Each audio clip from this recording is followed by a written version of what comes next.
Hello, Smai. How is everybody today? We're going to make a start. Welcome, croeso. This session is being recorded, so if you would like to pop your cameras on and engage at all, or if you'd like to keep them off, that's completely up to you. The recording will be available after. I'm Jo Goodwin, so it's lovely to have you here today. I'm Head of User-Centred Design at the Centre for Digital Public Services in Wales. So a little bit about CDPS, if you haven't come across us before. We're an arm's length body of Welsh Government, and we were set up to work across the Chief Digital Officers in Wales, working closely with health, local government, arm's length bodies and Welsh Government to help deliver the digital strategy for Wales. Why we've chosen this talk today, what makes a human-centred organisation. Being a new organisation in the Welsh public sector, we've had a lot of decisions to make and a lot of ideas and thoughts around how we can be as people-centric and human-centred as possible in everything that we do. So we've got 3 short talks today. We've got 3 panel members with us. I'll allow them to introduce themselves shortly. And then we're going to have a Q&A session at the end. If you have any questions throughout, please do pop them in the chat. And towards the end of the session, we'll pick those up and answer any of those questions. So I'll hand over to Lauren to introduce herself first. Yeah, diolch, Jo. My name is Lauren Power and I'm a product manager for the Centre for Digital Public Services, specifically managing the Attract, Recruit and Retain project and our user-centred design scheme. And so for my part of this presentation, I'll be focused on how having a human-centred recruitment process can help you get the right people with the right skills. And to me, being part of a human-centred organisation means that your employer knows and understands that not every person is the same, and different adjustments need to be made in order for us all to succeed. Thank you, Lauren. James, would you like to introduce yourself? Yes. Yeah, thanks, Jo. So first of all, I should probably mention that I'm not Jack. Jack is our head of technology, and Jack knows loads about technology and how it overlaps with human-centered organizations. If you want to learn more, you should 100% speak to Jack. But I am James Aldwin. I'm the interim head of delivery.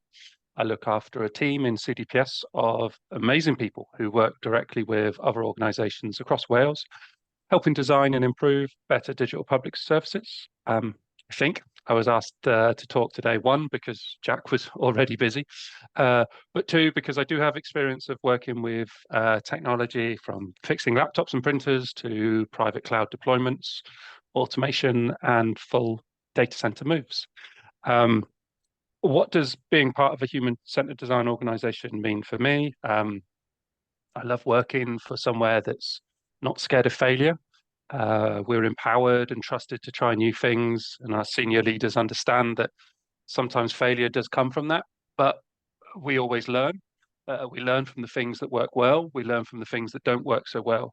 Removing the pressure of always having to succeed or being a success makes it such a nicer place to work. And ironically, actually, usually does lead to more success.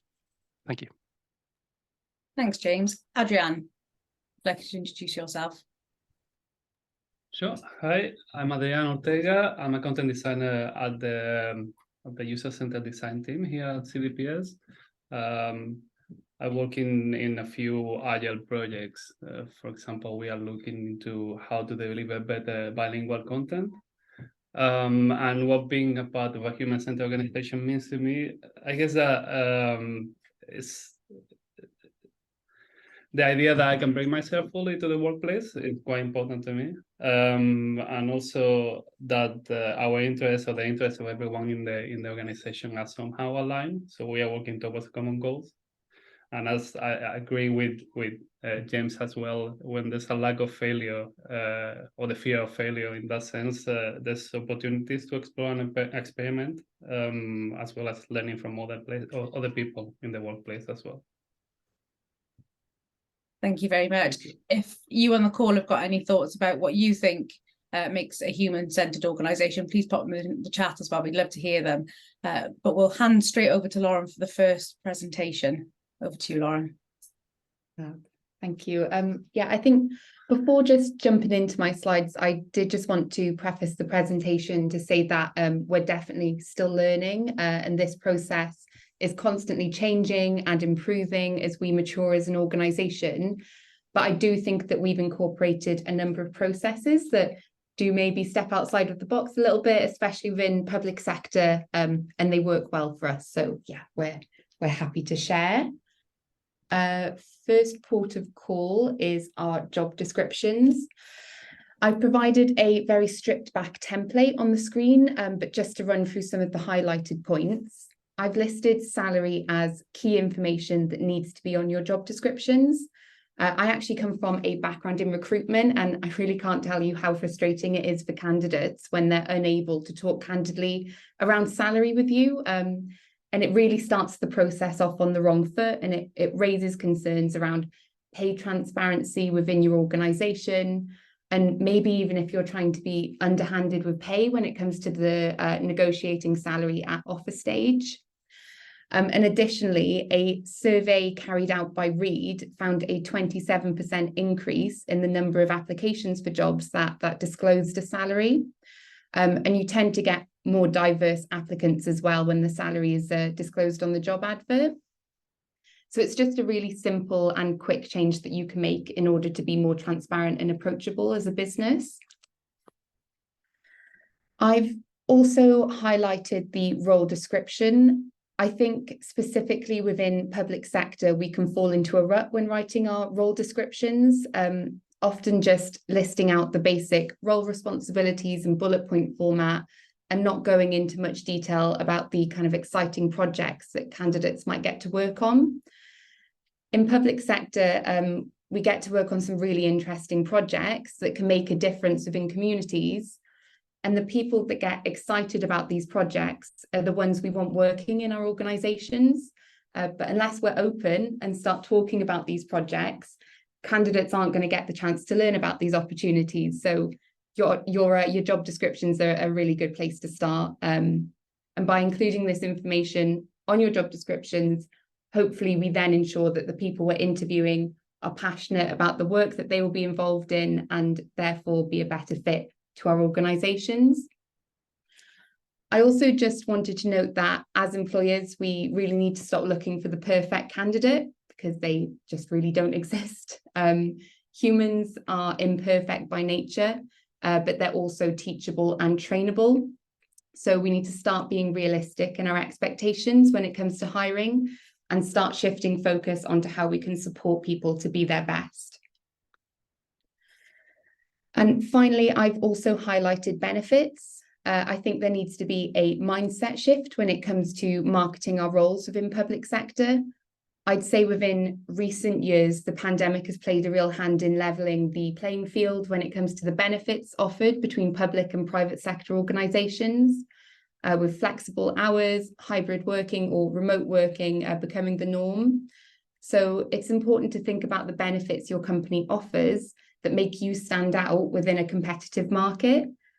And if you maybe can't think of many benefits that make you stand out, maybe it's time that you start reworking those benefits in order to attract the top talent. Again, seems like a really simple change, but it's a great way of demonstrating your company's culture and values. I also wanted to include a section of our job descriptions that I think is really important, and that's our please keep reading section.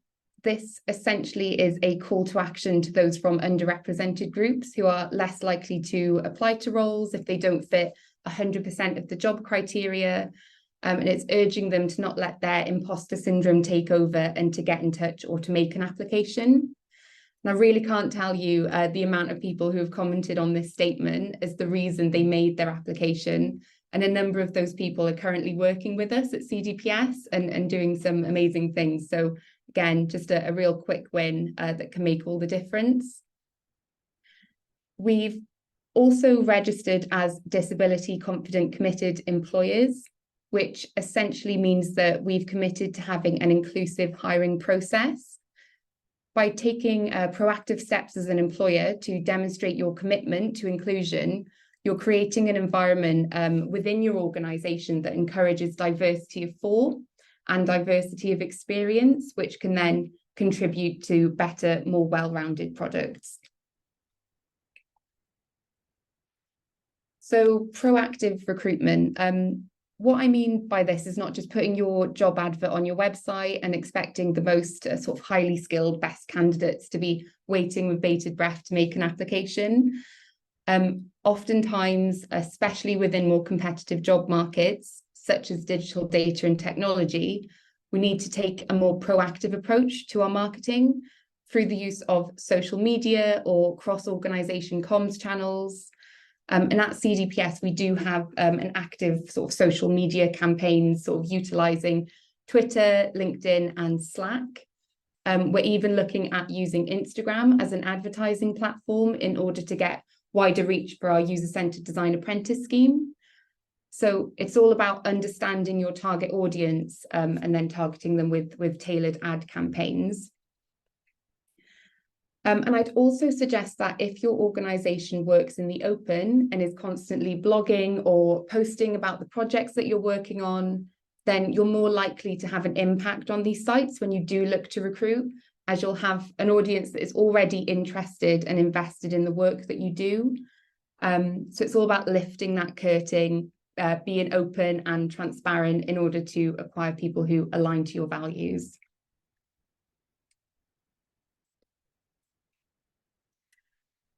So our interview process is something that I'm quite proud of within CDPS.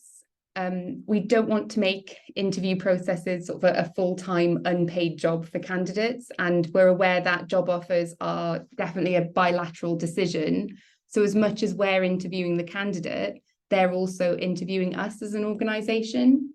So we do our best to make these as enjoyable and inclusive as possible. We have a one-stage interview process via Microsoft Teams with closed captions available. The only exception to this is when we interview heads of department, but even then that's only 3 stages. So we do try to keep a competitive pace that ensures we're not missing out on talent due to any sort of long-winded processes. And one thing that I cannot recommend highly enough is sending your interview questions out to the candidate prior to interview. It creates a level and fair playing field for all candidates, especially those with neurodivergence. It shows candidates you're empathetic, reduces the candidates and the interviewer's stress levels, and it can also make you stand out as a company. So a transparent interview process is definitely the way to go to be more human-centered. You know, the most immediate benefit, assuming that your goal is to make the best hire, is getting a better understanding of a candidate's capabilities and insight into the most relevant experiences that they've had in the past. So all candidates will be kind of better prepared, less anxious, and have a fair chance to put their best foot forward.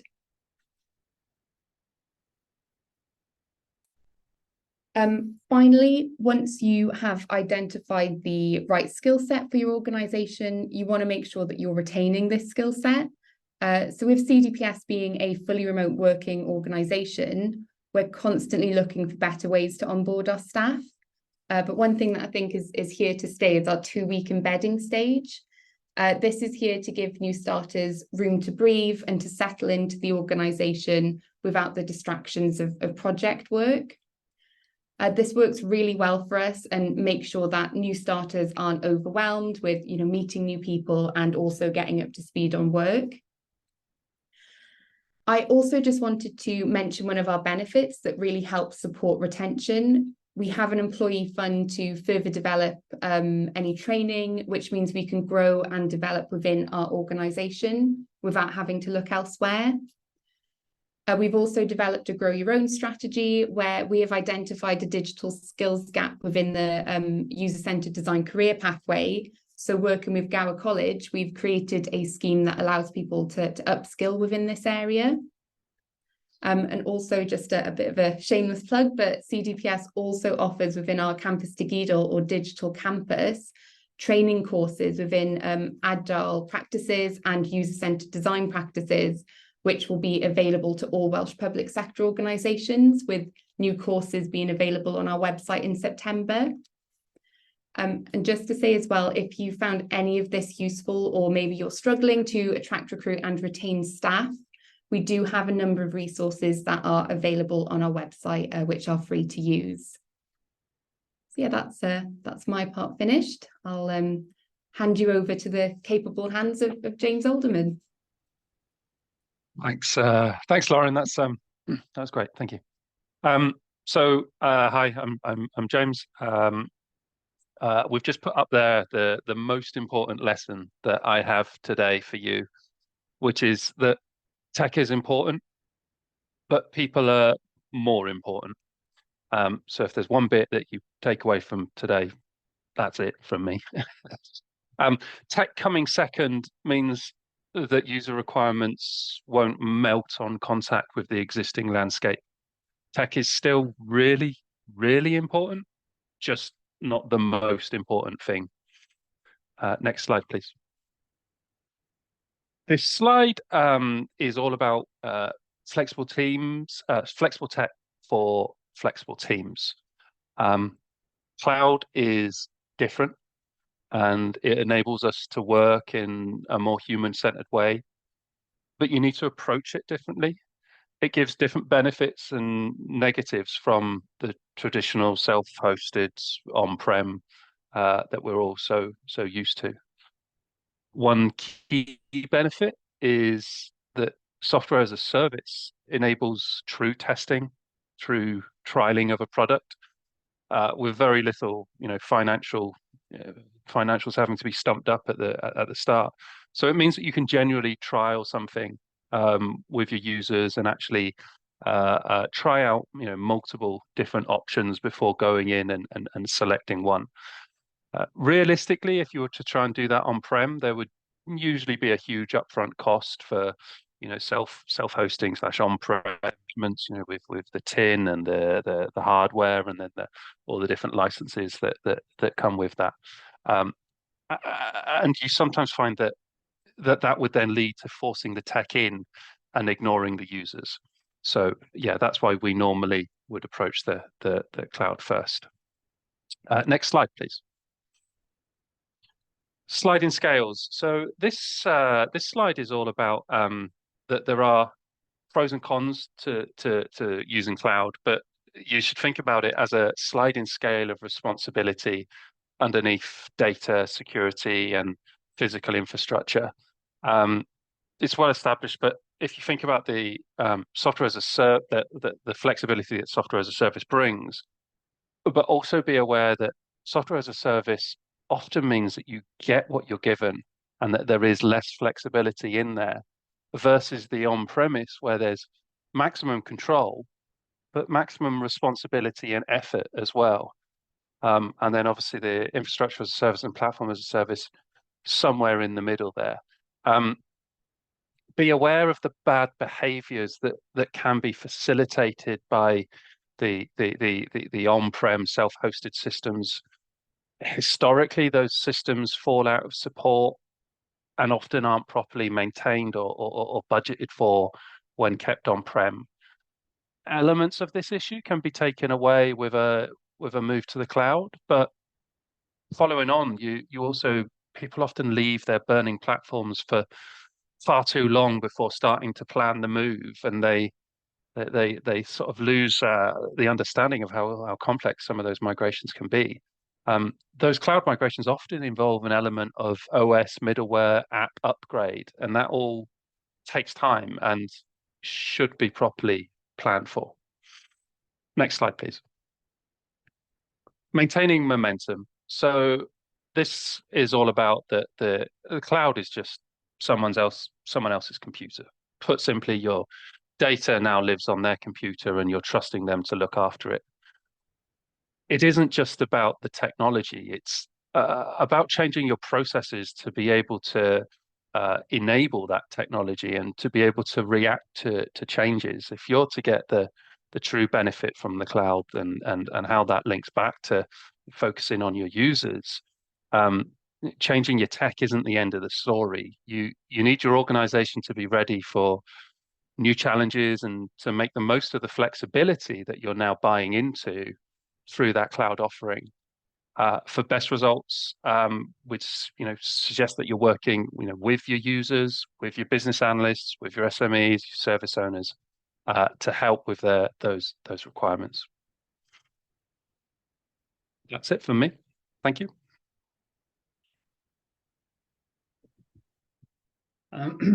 Hi. I realized a bit later I didn't introduce the topic that was, but well, here we are. So I've been asked to talk about from my experience in these last 6 months working at CDPS about the conditions to create the right environment for good things to happen. An organization is made up of people and tools or texts, but also processes and principles. All details matter, creating a culture. So you need to be intentional to create an environment that cultivates innovation, collaboration, and making a meaningful difference. To be able to deliver user-centered services, we need to put humans at the heart of our organization. So next slide, please. So we formulated this as principles, but they are not completely different or separated, but they are all sort of interconnected. And also as a caveat, as Lauren said earlier, we are aware that we cannot do everything perfectly, and that's okay and it's expected. We are a work in progress ourselves. These are the principles. Next slide, please. We're going to go one by one on them. So as a mission-driven organization, there's a general feeling of togetherness at CDPS. We are working towards the same goals. And at the same time, there's an acknowledgement that each one of us brings unique skills, experiences, and knowledge to the table, as well as different areas of focus. This recognition of the differences while working in the open makes us a more adaptive and collaborative, makes a more adaptive and collaborative environment where we can all bring this difference together. Then at the same time, there's an encouragement. This environment encourages people to speak up and feedback and communicate our work openly, and not just internally, but we try to apply this to our external communications as well. Obviously, this needs of some sort of psychological safety and the recognition as well that nobody knows everything.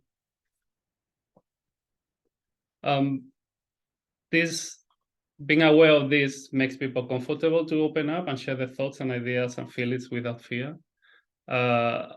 As I said, we all bring unique knowledge and skills to the table, but also we all have biases and blind spots, so that's acknowledged. So having systems of mechanisms to feedback, as feedback loops, help to tackle this and at the same time make work visible to others. So for example, we have regular stand-ups, retros, show and tells, week notes, town hall meetings, and so on. I guess that the idea is that good ideas come from anywhere or can come from anywhere. So thanks to this trying to get feedback early and often, we're trying to receive input from anyone within the organization. At the same time, recognizing this diversity creates an environment that welcomes and encourages valuable and innovative contributions. Obviously, also where mistakes are understood as an improvement mechanism as we transfer the learnings that we gather onto following projects. Next slide, please. So, as opposed to, in contrast to the traditional management in public organizations that I have experience with, this used to be an assumption that better decision making is always involves more and more people and higher the ranks of the organization. In our case, our projects, with the responsibility over our projects, we're given the authority to make decisions on them. That doesn't mean that we don't ask for and get guidance or advice or help removing blockers from our managers, but they trust us to make these decisions as we are the ones closest to the groundwork. We're encouraged to be proactive and challenge assumptions and take calculated risks. So we feel empowered to make these decisions and try solutions as problems arise. Even when that means that sometimes we can get things wrong or make mistakes. As I said before, mistakes teaches us to improve moving forward, as work is never complete. And that makes us more adaptable to changes and quicker to respond to evolving circumstances. finally, this is a very important design principle. We simplify and simplify some more. And I guess I was thinking of the idea that overcomplicated systems and processes and communication could slow us down and stifle all this. So by simplifying, we can reduce complexity as much as possible and increase clarity and efficiency and allow us to focus on what matters most. As a summary of all this, I guess that to achieve this clarity and efficiency is the acknowledgement that everyone plays a part on this. It's a shared responsibility. Everything is everyone's responsibility. At the same time, that gives us ownership and accountability over our work and contributes this environment of innovation, collaboration, and with a focus on making a meaningful difference. Thank you. That was great. Thank you. Thank you all. That was really great to hear different tips, tools, recommendations from completely different perspectives across CDPS. Lauren, I'm going to come to you for the first question. For those on the call, if you've got any, please do pop them in the chat. But Lauren, my question is, you mentioned, we're a learning organisation. We haven't got everything quite right yet. What do you think is the next thing we should be focused on, or the area for most improvement within CDPS? Yeah, I think that's a tough one to answer. I don't think there's one area that's more significant or more important than any other area, because they all kind of contribute to this golden thread that ties back to our core value of inclusivity.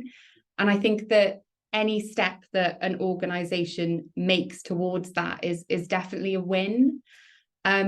I'd say if you're an organization that's kind of just starting out on this journey, one thing that I think is the most impactful would be, providing the interview questions ahead of the interview. I've recruited in sort of several organizations. I've attended a few interviews as well in my time, and yeah, I've not really come across that before. So I think it's a really impactful, quick and easy way to make a bold statement and to really stand out. That's great. Thanks.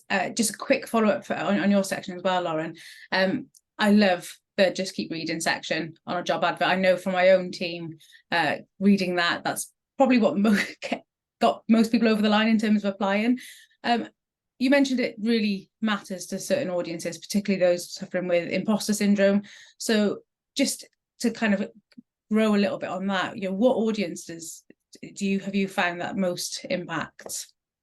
Yeah, definitely. I don't think that there's, clearly it is targeting people from underrepresented backgrounds who often fall victim to that imposter syndrome that I think, we all have for a variety of reasons. But at the risk of waffling, there is a phenomenon called the curb cut effect, which is when disability-friendly features end up also being used by a wider audience. An example of this would be closed captions on videos not actually being used by people who are hard of hearing, but just used because people prefer seeing the text come up as they're watching, a video.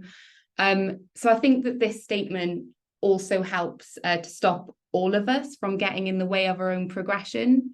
And it also really helps to demonstrate our company culture, and who wouldn't want to work for an inclusive company as well. So it has multiple benefits.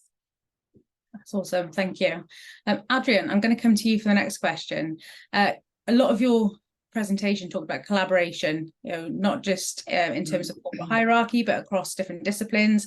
And in your role in CDPS, you collaborate not only inside of the organisation, but with external people as well. Just any kind of top tips or lessons learned or anything you can share with us on that?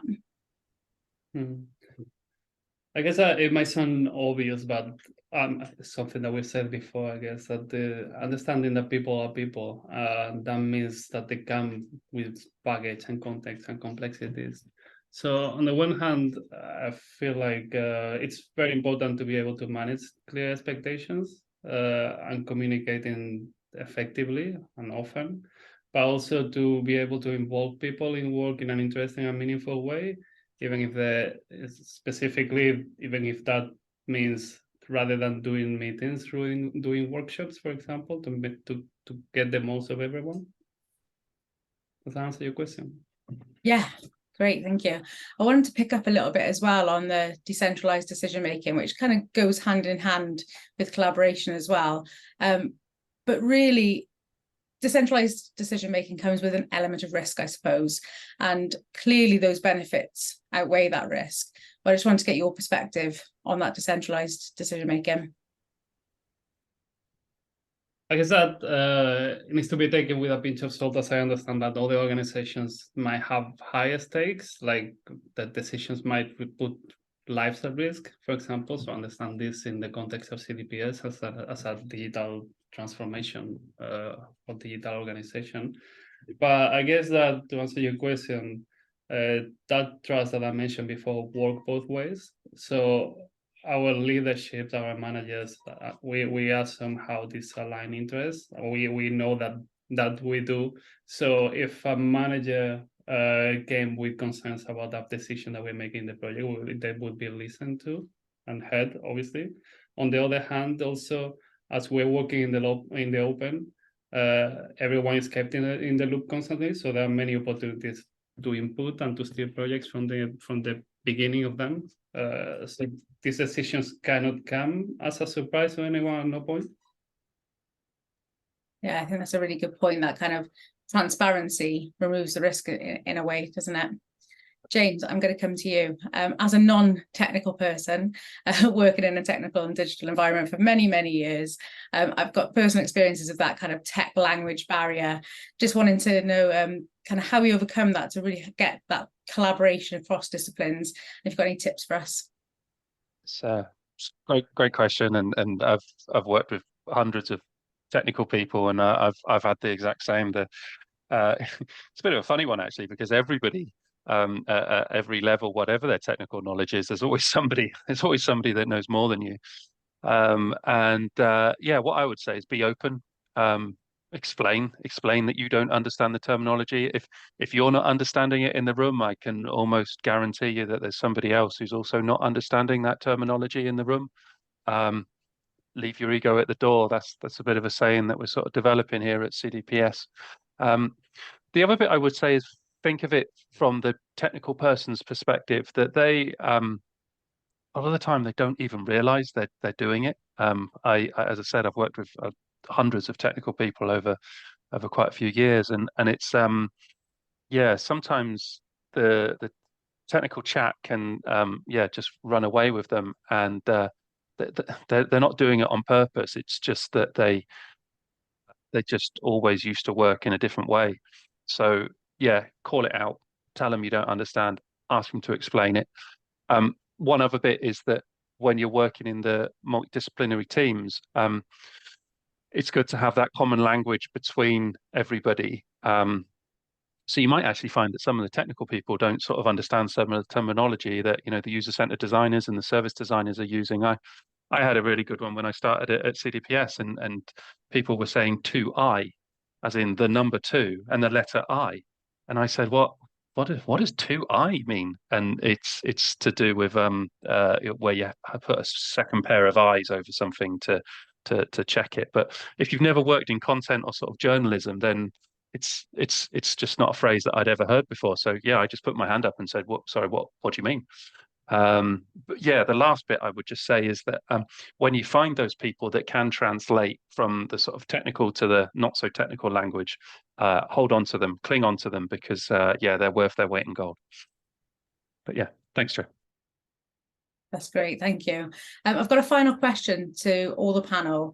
When do you know when you're in a human-centered organisation? Are there any kind of key things to look out for? Any signs that actually, yes, we're doing things right, or vice versa, actually some kind of telltale signs when you're not quite getting it right? James, I'll go to you first. Yeah, I mean, my obvious answer is you'll know when your users tell you, and to find out from them, you need to ask them.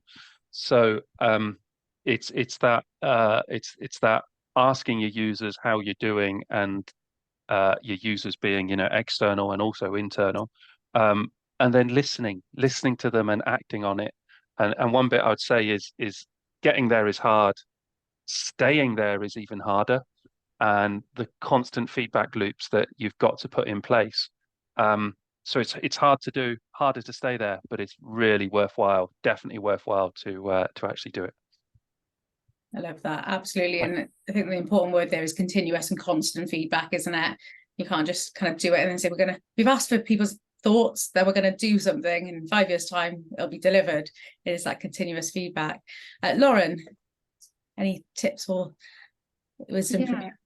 Yeah, I'm going to quote you, Joe, on this one. And yeah, say that when someone says that you're done is when you need to start panicking. So I definitely say that there's always room for improvement, and yeah, continuous feedback loops. But I think the only way that you're ever going to get a clear answer to this question is to ask the people within the organisation. But yeah, if you have good staff engagement, autonomous and happy teams, then these are probably some good signs to look out for. Yeah, I remember in different organisations having things like town hall events, and the engagement part at the end, and no one says anything, no one wants to talk, no one raises the hand. It's definitely a very different experience within CDPS, which is great. Adrian, finish with you. Well, going back to what I said at the beginning, I guess that when I feel like I'm bringing myself, my full self to the workplace, when I feel that I'm in a place where I can voice my opinions and concerns and feelings, and even disagree with managers and talk and have a conversation about things. But in summary, I guess that I'd say that where I feel that I'm in a place where they're trying to get the best of me and not necessarily the most of me, if that makes sense. That's it, I guess. It's great. I don't know if that makes sense. That's brilliant. Thank you, everyone. That's all for today. I can see that there's no questions in the chat, so we'll wrap up. We do have some user-centered design lunch and learn sessions over the summer if you are interested in more kind of how-to guides into specific topics in user-centered design. I know Mike has also popped in the chat a link to our newsletter, so if you'd like to follow us and subscribe to updates, please do. And also please do reach out to us individually if you've got any questions or you'd like to chat to us about anything we've talked about today. We're also on Twitter, so please do follow us on the CDPS Cymru Twitter handle. Any questions, if you leave the session and think, actually, I've got a question, please do reach out. Thank you all for your time. And thank you to the panel. You. Thanks all. Bye. Thank you. Bye-bye.